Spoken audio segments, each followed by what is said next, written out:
Alrighty, let's talk about the most recent movie I just saw, which is Aquaman and the Lost Kingdom, the final film set in the DC Extended Universe, or the DCEU for short. This movie had such grand expectations since the last one was a very fun, enjoyable ride, and it grossed over $1 billion. This one, on the other hand, has been the case this year, minus Blue Beetle, with DC projects, is very, very, very underwhelming. The biggest issue with this film is the fact that it doesn't know what tone to set. It has such child goofy moments, like in the first one, but it's always feeling a bit satirical of the genre at the same time, and has like these super dark and twisted storylines as well. It is quite an inconsistent mess of story tone, much to the same style of Shazam back in 2019, I believe. It's very interesting to see the grand difference of how one scene it's super like bright and happy go lucky, and then the next scene is talking about a king who just killed his people and turned them into zombies. It's that type of tone, like inconsistency, that really hampers the film. And another thing that really hampers the film is some character inconsistency as well that I will get into later in the review. But the story is I'm not gonna lie. I was about to say it's pretty simple, but it's not that simple. Pretty much it picks off 6 years. It picks up a few years after the events of Aquaman 1, and now he is a father. He has a better relationship with his own dad. He has got his mother, and he is now king, and he doesn't really like being king. Pretty much what happens is this story would have been a lot better had they not had so many issues in the past with cast members. We'll get to that later.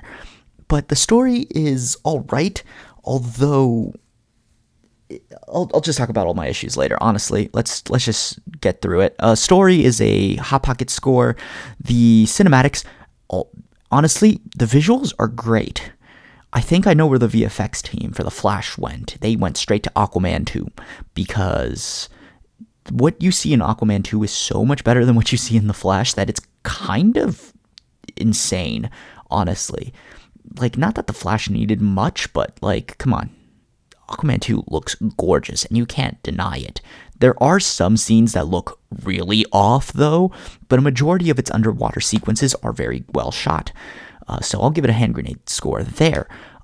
Directing, pretty solid. The action was pretty good.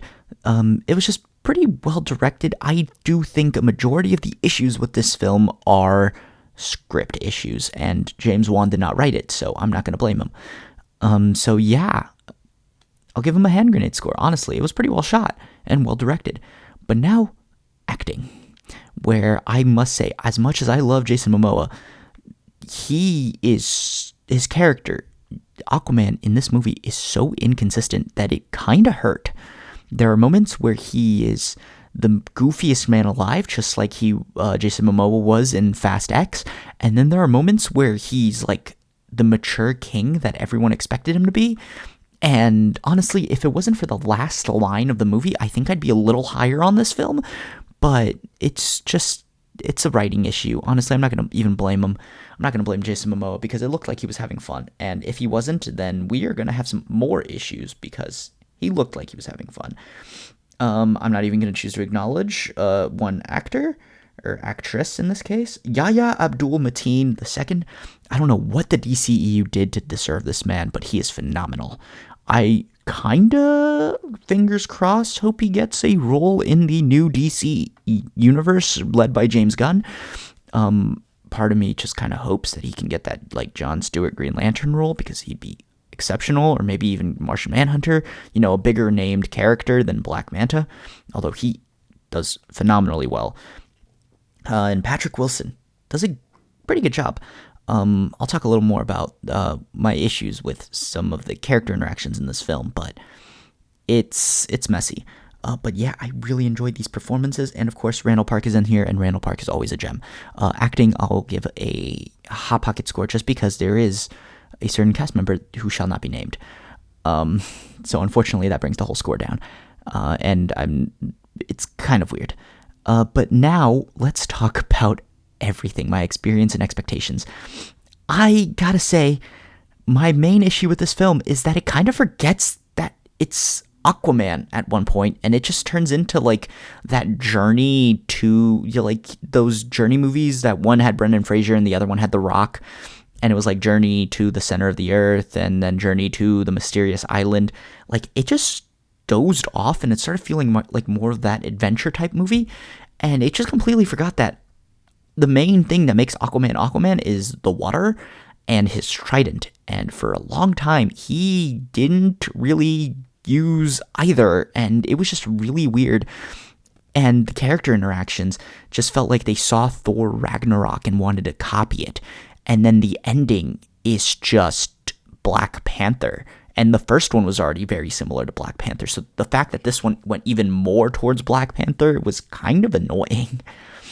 But yeah, it was a hodgepodge of what they thought would work in this film, and it just turned out messy. And it's a pretty sad way to go out, but honestly, if they had just ended it with Blue Beetle, it would have been a great way to end out. But technically, Blue Beetle is part of the new DC universe, and Blue Beetle is my favorite superhero movie of the year, my favorite movie of the year. And it's a shame that Aquaman 2 couldn't reach the same highs as Blue Beetle, or it's a shame that Aquaman 2 couldn't reach the same highs as Aquaman 1.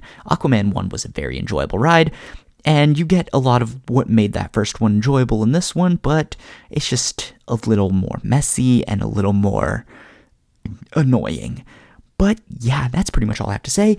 I'm going to give Aquaman 2 the Hot Pocket score.